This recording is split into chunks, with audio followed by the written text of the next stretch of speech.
Saltemos a una sola voz a nuestro Dios. Te invito que ahí donde estás, cantes con nosotros y adoremos a Dios.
Nuestra confianza está puesta en ti, Jesús. hemos decidido confiar en aquel que nos levantó con sus brazos de amor, en aquel que nos ha rescatado del hoyo, en aquel que nos ha amado con un amor inagotable, con un amor que no deja de ser.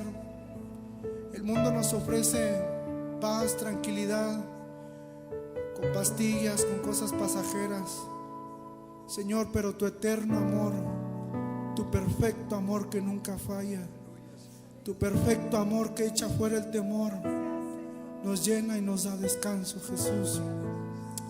Gracias por ser nuestro sustento, gracias por ser nuestro descanso, Señor.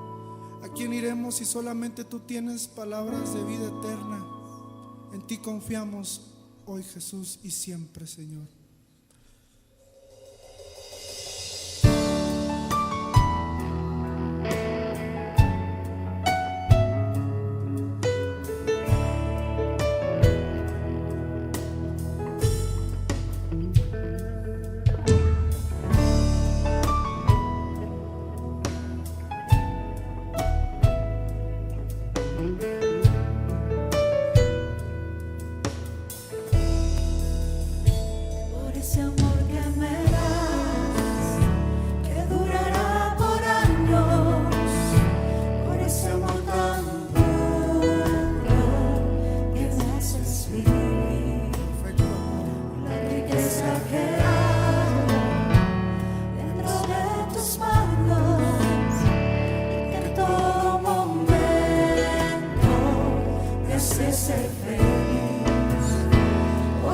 Cosas y más que tengo de ti, quiero corresponder dando algo de mí.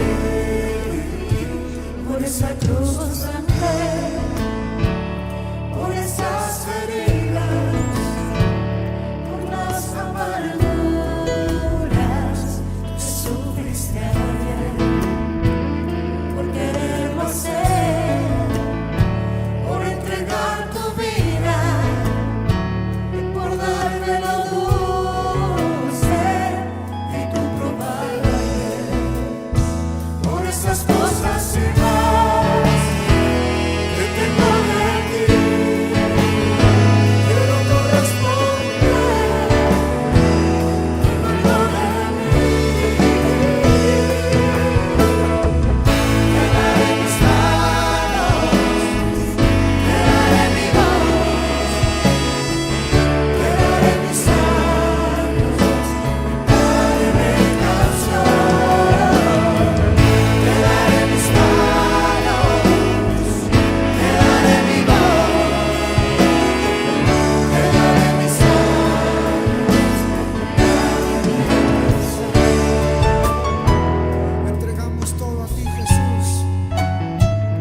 Entrégale toda tu vida a Jesús. Levanta tus manos y dile: Señor, mi vida es tuya.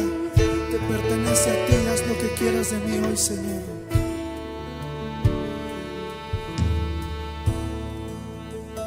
Gracias a Dios por este tiempo. Sabes, en estos tiempos donde se ha probado nuestra fidelidad al Señor, es un momento donde podemos aprovechar, entregar nuestra vida entera a nuestro Dios. El Señor pide de nosotros nuestro corazón, y algo que siempre retiembla en mi vida es: hijo mío, entrégame tu corazón. Y sabes, no es suficiente con una vez entregarle nuestra vida, al trono de nuestra vida a Dios, sino que todos los días podamos decirle: Señor, aquí está mi vida, te entrego el trono de mi corazón, toma las riendas de mi vida, haz lo que quieras de mí.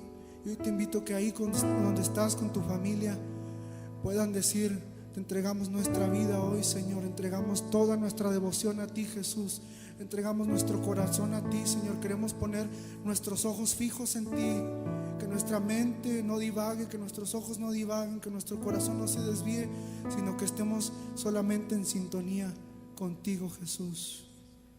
Inclina tu rostro ahí donde estás, levanta tus manos, entrégale toda tu vida al Señor. Entrégale tu cuerpo, tu alma, tu espíritu. Todo nuestro ser le pertenece a aquel que nos ha comprado a precio de sangre, con un amor incomparable. Dice su palabra que nos ha sellado con su Espíritu Santo. Le pertenecemos, somos de Él. Así que ora y dile: Señor, en esta tarde te entrego mi vida, te entrego mi corazón, te entrego todo lo que soy, Señor. Quiero adorarte, no solo con canciones, quiero adorarte con mi vida entera, Jesús. Quiero adorarte con todo lo que soy, quiero adorarte en espíritu y en verdad, Señor, porque tales adoradores está buscando Dios, que le adoren en espíritu y en verdad. Aquí está nuestra vida, Señor, te adoramos por quien eres tú.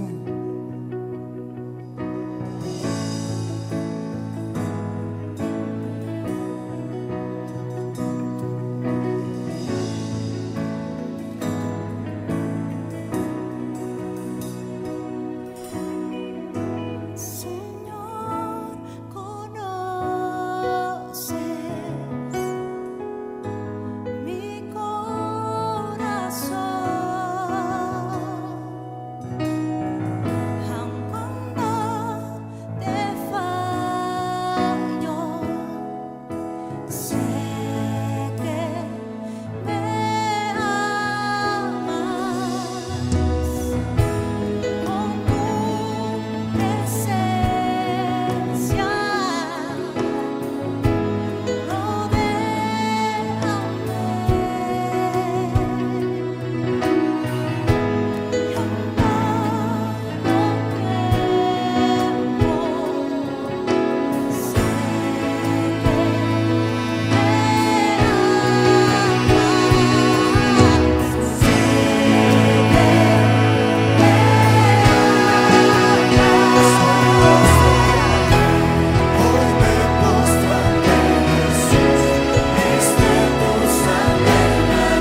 Debemos rendirle nuestro corazón al Señor, nuestra adoración a Él, porque Él es bueno y porque Él nos amó a nosotros primero, es que nosotros podemos también amarle a Él. Cierre sus ojos, vamos a orar. Señor, te damos muchas gracias por la bendición y la oportunidad que nos das de acudir a ti, Señor, cuando estamos en necesidad, pero también de acudir a ti cuando tenemos un corazón agradecido, Señor. Permite que cada una de nuestras vidas se viva conforme a tu propósito, Señor, de acuerdo a tu voluntad, honrándote en todo tiempo, Señor, de acuerdo a tu propósito, a tu voluntad para cada uno de nosotros. Dispongo este tiempo para que tú trabajes en cada corazón, para que a través de tu palabra, Señor, y este ejemplo que tú quieres sembrar en nosotros, Señor, podamos vivir agradecidos y ser agradecidos contigo en todo lo que hacemos, todo lo que decimos, todo lo que pensamos, todo lo que somos. En el nombre de Cristo Jesús, Señor, así hemos orado. Amén. El que menos piensas, he titulado así esta palabra, el que menos piensas. Creo que es una frase que se da una pista cuando hay un concurso de algo y alguien se tuvo que ir antes de que terminara y pregunta, ¿quién ganó? Y a veces la pista es el que menos piensas. Hablando de los concursos de belleza, regularmente son por la noche, algunos se quedan dormidos, al día siguiente despiertan y ¿qué estado ganó? ¿Ganó Coahuila? ¿Ganó Tamaulipas? ¿Ganó Baja California? ¿Quién ganó? Y responden, la que menos piensas, esa ganó. En los concursos de canto que antiguamente se hacían como la OTI, eran concursos musicales, se premiaba al cantante, al compositor, al arreglista de las diferentes melodías que entraban en el concurso. Tenían la peculiaridad de esos concursos que al final ganaba el que menos uno pensaba. O sea, pocas veces quedaba uno contento con el resultado final. Claro, porque la música como la belleza tienen opiniones subjetivas. Lo que para unos es bonito, para otros no. Y entonces ahí también operaba el ¿quién ganó? ¿Quién ganó la OTI? El que menos piensas, ese es el que ganó. Todos pasamos por la secundaria, la preparatoria, la universidad. Se hacían concursos de la reina de la escuela, la reina de la secundaria o el rey feo. Y casi siempre ganaba el que uno pensaba, porque era el más popular o era la más popular, etcétera. Pero a veces sucedía el caso que cuando uno preguntaba al día siguiente, después del baile de coronación, si no había ido uno a ese baile donde se había dado la noticia, preguntaba, ¿quién ganó? Y a veces nos decían, la que menos piensas o el que menos piensas. También hemos usado esta pista cuando queremos compartir con alguien, oye, ¿a que no sabes quién fue a la iglesia? ¿Quién? El que menos piensas. Y a veces le atinamos porque es una buena pista, es una pista fundamental. El que menos piensas. ¿A quién crees que llamó Jesús para que fuera su discípulo? Jesús llamó a 12 hombres para que fueran sus discípulos más cercanos. Algunos de ellos tenemos muy pocos datos, pero de algunos de ellos sí tenemos muchos datos. Y de algunos podemos decir que se pelean el título del que menos piensas. ¿Quiénes fueron los discípulos de Jesús? Y es como si respondiéramos, no hombre, ni te imaginas, el que menos piensas es el que Jesús llamó. Y ahí se pelearían el título los pescadores como Pedro, Andrés, Jacobo y Juan. Uno no pensaría que el Hijo de Dios fuera a llamar como parte de sus alumnos más cercanos a unos pescadores que probablemente no tenían muchas habilidades intelectuales o que no poseían mucho conocimiento de las Escrituras porque habían dedicado su vida a ciertos oficios. Pero hoy no quiero hablar de los pescadores, no voy a hablar de Pedro, ni de Jacobo, ni de Juan, aunque también pudieran caber en el que menos piensas, pero creo, sin temor a equivocarme, que el discípulo que menos pensaríamos que formaría parte del grupo de Jesús es Mateo. Mateo capítulo número 9, acompáñeme allí. El mismo Mateo, de su puño y letra, testifica y nos escribe cómo aconteció el momento en que Jesús lo llamó. ¿Por qué creo que Mateo es el que menos piensas? Creo que es el que se lleva el premio. De los 12, el que menos se pensaba que podría ser parte de los discípulos de Jesús, sin duda ese es Mateo. Mateo en el capítulo 9, versículo número 9 en adelante hasta el versículo número 13 nos relata este momento de su llamamiento. Permítame leerle el verso 9. Pasando Jesús de ahí, vio a un hombre llamado Mateo en la ciudad de Capernaum que estaba sentado al banco de los tributos públicos, o sea, era publicano. Esto lo establece claramente Marcos y Lucas. Era publicano, no estaba sentado ahí descansando, se cansó y se sentó en el banco. No, estaba sentado en el banco de los tributos públicos porque era un publicano, era un cobrador de impuestos. Y sin pensar, Jesús le dijo: sígueme. Y Mateo dice ahí sencillamente, con mucha humildad, y se levantó y le siguió. Mateo era el menos apostolable, si me permites decirlo así, de toda la tierra de Palestina y todas las personas que cabían, de los que podrían ser los discípulos de Jesús.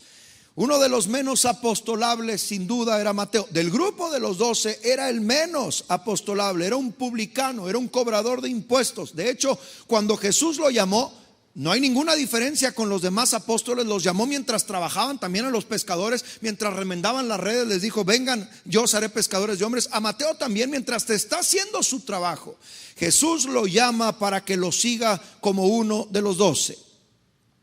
Permítame explicar un poquito rápidamente cómo se administraba el Imperio Romano en el tema del cobro de impuestos.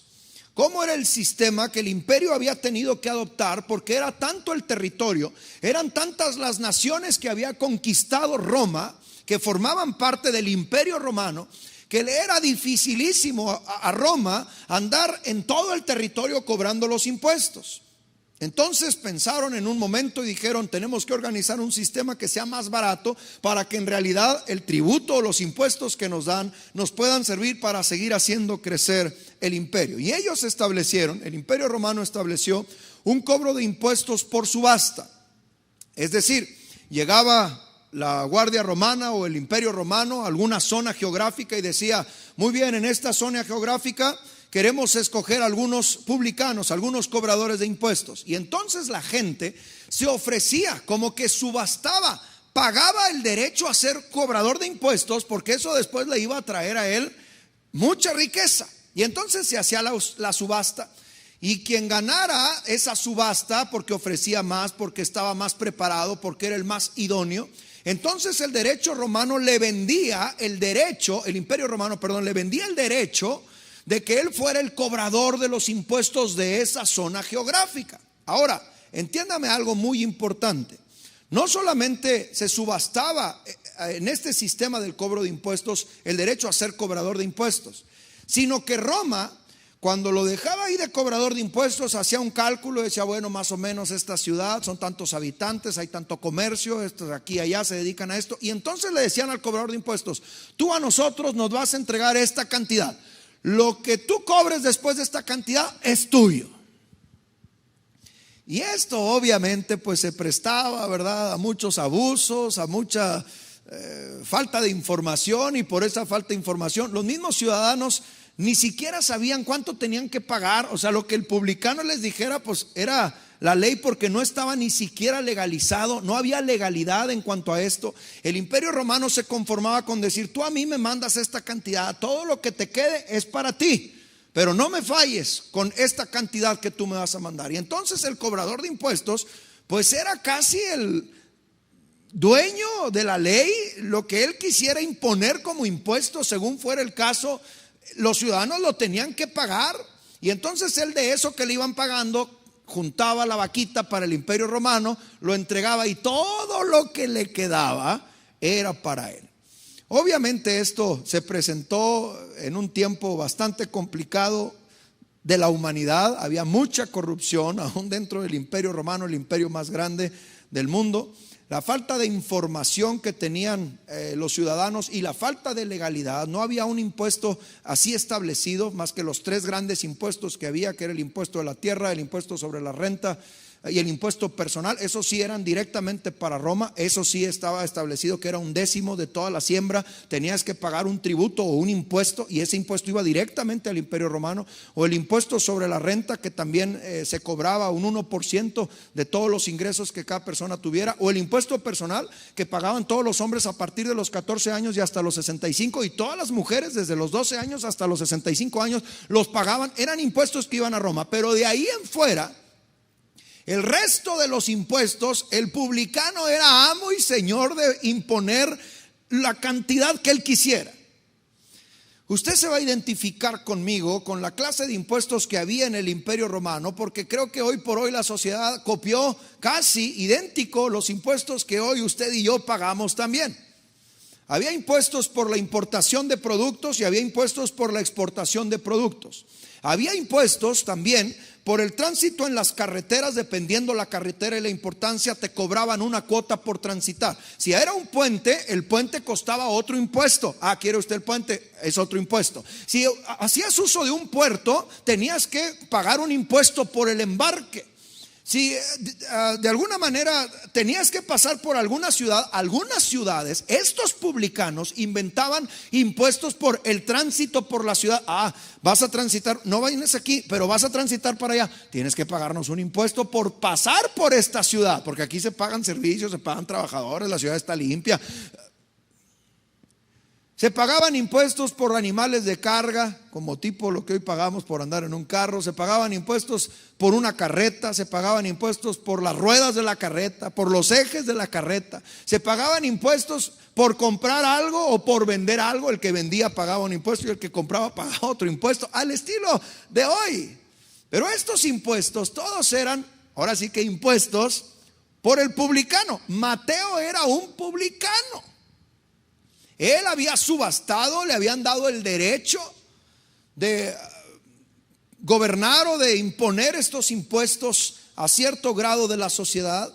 Y es por eso que los publicanos no eran bien vistos, eran personas odiadas por la sociedad, pero odiados. Los publicanos eran considerados traidores a su propia patria, claro, porque eran, en este caso, judíos, y los propios judíos le cobraban a los judíos para dárselo a Roma. Esto era algo hasta contrario a la ley, según los judíos.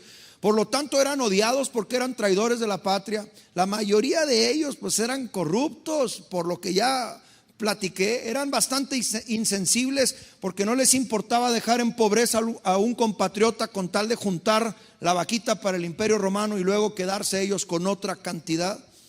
Y bueno, en este tema, los judíos específicamente eran salvajes con los publicanos. O sea, no nada más los odiaban y eran mal vistos, sino que también les tiraban bien duro. Por ejemplo, todos los publicanos en Palestina en tiempos de Jesús estaban excomulgados de las sinagogas. Ningún publicano podía ir a una sinagoga a buscar a Dios. Estaban excomulgados. Era como decir, tú tomaste ese camino, aquí no eres bienvenido. Y les cerraban las puertas. Los consideraban, así como a los animales impuros y a las cosas impuras, ellos eran personas impuros. Les aplicaban Levítico capítulo número 20 versículos 4 y 5 y los declaraban impuros por su inmoralidad, por la tarea o el trabajo al que se dedicaban. De tal manera que lo que quiero decir con esto es que Mateo no era bien visto ni socialmente ni nacionalmente. Nadie crea que era un servidor público respetado. Los publicanos eran odiados, estaban excomulgados. Los líderes los odiaban, los líderes religiosos ni siquiera se relacionaban con ellos. Permítame decirlo así, hasta les volteaban la cara. Y encuentro aquí que Jesús, nada más y nada menos, el maestro de maestros, el Hijo de Dios, se le ocurre llamar dentro de su grupo selecto de discípulos a este publicano llamado Mateo. No es un tema menor, por eso Mateo mismo lo platica de puño y letra en su propio evangelio. También lo hace Marcos, platica una historia casi idéntica. También lo hace Lucas. Y esto es importante y es trascendente porque muchas veces simplemente leemos la Biblia y pasando Jesús vio ahí a Mateo, estaba sentado en el banco de los tributos y lo llamó y Mateo se levantó y lo siguió. No, vamos a detenernos a entender qué está haciendo Jesús y qué está haciendo Mateo. He tratado de explicar que Mateo era, pues ahora sí que el que menos piensas, ¿verdad? ¿Quién va a ser parte del grupo de Jesús? Seguro Mateo no, y Zaqueo tampoco, de una vez, porque ese era jefe de los publicanos, estaba peor todavía. Pero Mateo fue escogido, era el que menos piensas. Para acabarla de amolar, Capernaum era una ciudad bastante importante, era un punto de carreteras, ahí llegaban muchas carreteras, de tal manera que era una ciudad de paso, en donde se cobraban impuestos de tránsito, se cobraban impuestos de importación, de exportación, para venta y compra de productos. Era una ciudad en donde se recaudaba bastante dinero por los impuestos. Lo que quiero decir es que Mateo me representa, pues casi pudiera decirlo, idéntico a lo que tú y yo somos, porque a ti y a mí también Jesús nos llamó, y tú y yo también éramos el que menos piensas. Nosotros quizá no somos o no fuimos publicanos o cobradores de impuestos, pero teníamos nuestras mañas también. Y Mateo nos representa específicamente y representa la gracia de Dios en Cristo Jesús, de cómo Él vino a buscar y a salvar a los perdidos, como tú y como yo. Capernaum era una ciudad que tenía muchos ingresos de impuestos. Lo que quiero decir es que Mateo era una persona seguramente bastante rica, era una persona bastante posicionada económicamente, vivía bien, tenía lujos. Era el empleado de aduanas de la ciudad de Capernaum, que para acabarla de amolar ni siquiera era jurisdicción de Roma directamente, sino era una jurisdicción de Herodes Antipas. O sea, él era un trabajador directo de Herodes Antipas. Conocemos un poco acerca de este personaje, lo corrupto, lo malvado, etcétera. Pero bueno, no quiero hablar mal de ellos. Simplemente quiero decirte que Mateo tenía mucho dinero, y el dinero que tenía pues no era bien habido. Jesús lo llama al grupo de sus discípulos, y seguramente más de dos del grupo de los discípulos dijo: no. Sí lo hicieron los fariseos, los escribas, ahí está en el pasaje. Pero antes de ir a los versículos 10 en adelante, permítame decir esto y declarar esto, y que usted observe quién tomó la iniciativa. Usted debe observar en el versículo número 9 que fue Jesús el que tomó la iniciativa. No fue Mateo el que fue y le dijo: Señor, quiero empezar de nuevo, quiero una nueva vida. Aquí me tachan de que soy un traidor, soy un corrupto, pero si me permites, yo quiero empezar de nuevo. No fue Mateo, Jesús es el que tomó la iniciativa. Lo vio en el banco de los tributos y le dijo, fue Jesús el que le dijo: sígueme. Al que menos piensas, al que todos odian, al rechazado, al marginado, al que es un pecador, un traidor, un corrupto, un ratero. Porque la gracia de Dios vino a revelarse y a mostrarse a los que menos piensas. Y bueno, entiendo el versículo número 9. Mateo con mucha humildad pone un punto y después dice: y levantándose le siguió, y se levantó y le siguió. Jesús tomó la iniciativa, le hizo una invitación: sígueme. Y Mateo aceptó la invitación, se levantó y le siguió. Para Mateo era una gran oportunidad, era una oportunidad de comenzar de nuevo, era una oportunidad de decir: bueno, voy a dejar de ser marginado. Este es un rabí o es un maestro de la ley, él anda en las sinagogas enseñando. ¿Cuántos años tendría Mateo sin pisar una sinagoga? Porque había sido excomulgado, porque lo veían mal, porque lo consideraban inmundo. Para él era la oportunidad de tener una nueva vida, de comenzar de nuevo, de dejar atrás lo que había hecho mal y entonces comenzar a seguir a Jesús. Y es que sabes, tú y yo tenemos esa misma oportunidad cuando el Señor nos llama. Tenemos la oportunidad de comenzar de nuevo, de dejar atrás las cosas que hemos hecho mal y comenzar a vivir de una manera diferente. Por eso Mateo nos representa a ti y a mí. Pero antes de continuar con el relato, permítame hacer un énfasis bastante importante en lo que Mateo perdió cuando dice: y se levantó y le siguió. Pero también permítame hacer un énfasis en lo que Mateo encontró. Lo que Mateo perdió, pues está claro de acuerdo a las escrituras. ¿Qué perdió? Perdió un cómodo trabajo sentado en el banco de los tributos, cobrándole a la gente, quedándose con una lana, separando otra lana para el imperio romano y viviendo bien. Un trabajo súper cómodo, no se asoleaba, no era un trabajo duro. Escribía, apuntaba, llegaban, cobraba, qué productos trae, ponía, imponía, se quedaba y mandaba. Él tuvo que dejar, tuvo que perder ese trabajo cómodo, pero ¿qué encontró? Encontró un destino para su vida, encontró un propósito en su vida. Quiero decirte que si el Señor pide que tú dejes algo que ha sido parte de tu vida, no tengas empacho en entregárselo al Señor. Él te va a entregar un destino y un propósito, porque Él quiere que le sigas. No solo perdió Mateo un cómodo trabajo, sino también perdió los ingresotes que tenía. Perdió esos ingresos, ese dinero con lo que vivía. Su nivel de vida cambió radicalmente. Pero no perdió solamente esos ingresos, sino que él encontró una vida ahora respetable. Él comenzó a vivir con dignidad. Y hay cosas que valen la pena mucho más que lo que el dinero nos puede dar. Y eso es andar por la vida con la cara en alto, sin avergonzarnos, aunque nos hemos equivocado. Jesús nos ha dado una nueva oportunidad de caminar con la cabeza en alto, porque Él ha perdonado nuestros pecados. Él nos ha llamado.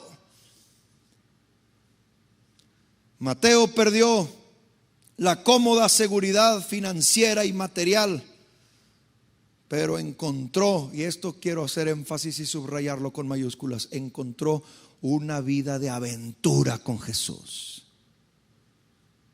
Qué feo los que se quedan con su cómoda seguridad, aburridos en sus labores, en sus trabajos, y cuando el Señor pide una entrega, una renuncia, muchos no están dispuestos a entregar esos bienes, esa comodidad, esa seguridad laboral o esa seguridad de vida. Pero quiero decirte que la vida en Cristo es una vida de aventura tras aventura, en lo personal, en el interior, con los que te rodean, con la iglesia. Es una vida maravillosa. Usted puede decir amén en casa si usted le ha seguido a Jesús. Es una vida de aventuras, una tras otra, tras otra. Mateo 9:9 me hace entender que cuando Jesús llamó a Mateo, Mateo estuvo dispuesto y calculó por unos instantes: voy a dejar esto, tengo que abandonar esto, adiós mi trabajo, adiós mis relaciones, adiós mi riqueza, pero quiero comenzar de nuevo. Y este hombre me está dando la oportunidad de comenzar de nuevo. Amigo, hermano, cuando Jesús te llama, también tú tendrás que renunciar a ciertas cosas que no están bien en tu vida. Pero quiero garantizarte esto, y con una sonrisa en mi rostro te lo digo: vas a encontrar otras mucho más valiosas que las que estás entregando o las que estás renunciando. Sin empacho, cuando Jesús llegó y le dijo a Mateo: sígueme, Mateo lo siguió. Ahora, por favor, y esto lo he explicado mucho y simplemente quiero recordarlo, Mateo no entró en un trance y no supo lo que hacía y se levantó como hipnotizado a seguir a Jesús. No, seguramente Mateo había oído de Jesús, quizás hasta lo había oído de lejos, entre las multitudes, escondido, alguna enseñanza. Capernaum era una ciudad en la que Jesús era bastante conocido, había ya desarrollado su ministerio allí, de tal manera que cuando Mateo recibió la invitación de Jesús, él no tuvo temor a abandonarlo todo, a dejar su vida para seguir a Jesús, porque esa vida que Jesús le ofrecía era una nueva vida. Los versículos 10 en adelante me complementan este testimonio de Mateo. ¿Qué vino a continuación? Lo que siempre viene, ¿va? Cuando gana el que menos piensas, ¿qué vienen? Las críticas. No debió haber ganado, ella estaba más bonita la otra. Ay, este no cantaba tan bonito, cantaba mejor el otro. Ay, ganó la sangrona de la escuela. Bueno, por algo ganó, no debe ser tan sangrona, a un grupo le cae bien. Pero siempre que sucede que el que menos piensas es el llamado, hay críticas. Y eso es lo que sucedió en ese pasaje. Versículo 10: y aconteció que estando él sentado a la mesa en la casa, porque dice el Evangelio de Lucas que Mateo hizo una cena en la casa. Cuando Jesús lo invitó, le dijo: Señor, te invito a cenar. ¿Y a quién cree que invitó a Mateo? Pues a toda su racita, ¿va? Él no invitó a los fariseos que lo habían excomulgado, no invitó a los escribas, no invitó a los sacerdotes. Él invitó a su racita, a los otros publicanos, a los otros pecadores. Y estando ahí Jesús a la mesa con Mateo y con otros, muchos publicanos, dice, y pecadores que habían venido, se sentaron a la mesa con Jesús y con sus discípulos. Y aquí viene la crítica. 11. Cuando vieron esto los fariseos, este grupo de los fariseos que se creían los escogidos. Y resulta que Jesús no los escogió a ellos, escogió al cobrador de impuestos y a los pescadores y a otros tantos que ni sabemos de ellos. Muchas cosas no sabemos de ellos. Pero estos fariseos que se creían exclusivistas se sintieron ofendidos. ¿Cómo es que este maestro de la ley come con publicanos si son impuros? Y es que los fariseos tenían una línea bien marcada. Los fariseos solo se relacionaban con fariseos, porque ellos creían que su ortodoxia era la única pura. Todos los demás los llamaban la gente de la tierra. O sea, para ellos nomás existían los fariseos y la gente de la tierra. Y la gente de la tierra, ahí estaban Pedro, Andrés, Jacobo, Juan, Mateo. Bueno, yo creo que ni gente de la tierra. Mateo era la basura de la tierra, por ser publicano, por la vida que tenía, etcétera. Los fariseos ni siquiera, a veces algunos eran tan radicales que ni siquiera iban a la tiendita de la gente de la tierra. Mandaban a alguien: váyame a comprar por favor 1 litro de leche, porque no querían relacionarse con la gente de la tierra. Y cuando ven a Jesús ahí echando chorcha, nadie ve así la cena así entre los publicanos, así Jesús, y nadie hablando. No, me están platicando. ¿Tú qué onda? No, pues yo estoy aquí y allá. No, ¿y qué haces? No, pues cobro yo las aduanas de los productos. Y tú, no, pues yo bueno, mejor imaginemos la charla que se tenía en esa mesa de muchos publicanos y pecadores. Los fariseos dijeron, esta es la crítica: ¿por qué come vuestro maestro con los publicanos y pecadores?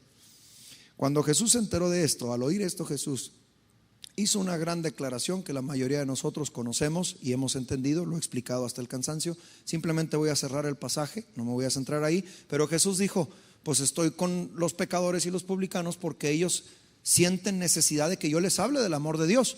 No estoy con ustedes porque ustedes sienten que no necesitan que yo les enseñe el amor de Dios. Esa es la frase: los sanos no tienen necesidad de médico, sino los enfermos.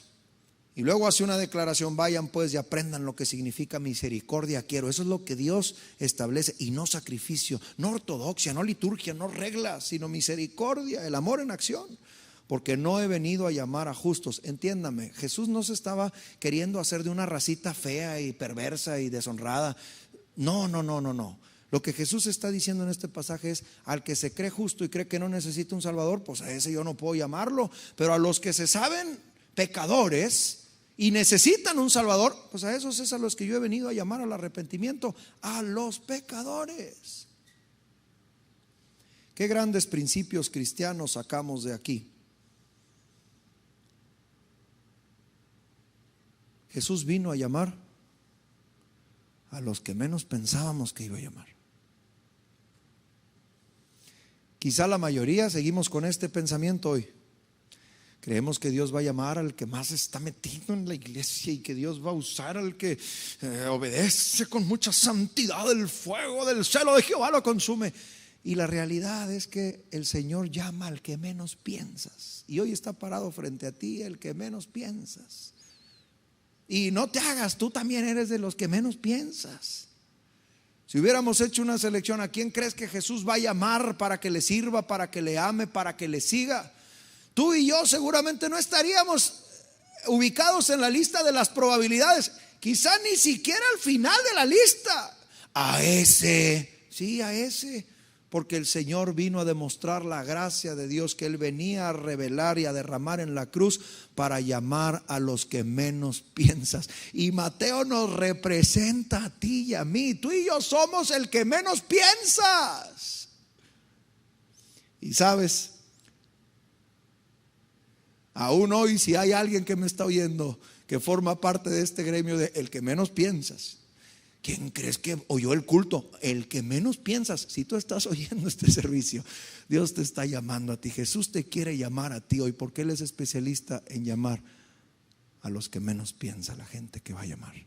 Porque Él vino a llamar a los pecadores al arrepentimiento y no a los que se creen que no necesitan de un Salvador. Mateo nos representa a ti y a mí. Y en este breve relato de cómo Jesús llamó al impensable, al impuro, al pecador, al publicano, al ratero, al deshonesto, al excomulgado.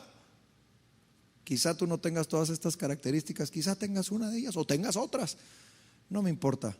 Si tú eres parte de los que menos piensa la gente que Jesús va a llamar, hoy el Señor te está llamando, porque Él quiere ofrecerte que comiences una nueva vida, que dejes atrás las cosas que quizá te han cargado, te han ocasionado tener la vida que hoy tienes, tus errores, tus defectos, las cosas que te avergüenzan. El Señor las conoce y aún así hoy te quiere llamar y hoy te dice como a Mateo: sígueme. Y lo que es más impresionante es que el Señor te llama desde donde te encuentras, desde el banquito del publicano. O sea, si a lo mejor estás en una cantina tomando, estás drogándote ahora mismo, ahí el Señor te está llamando y te dice: sígueme.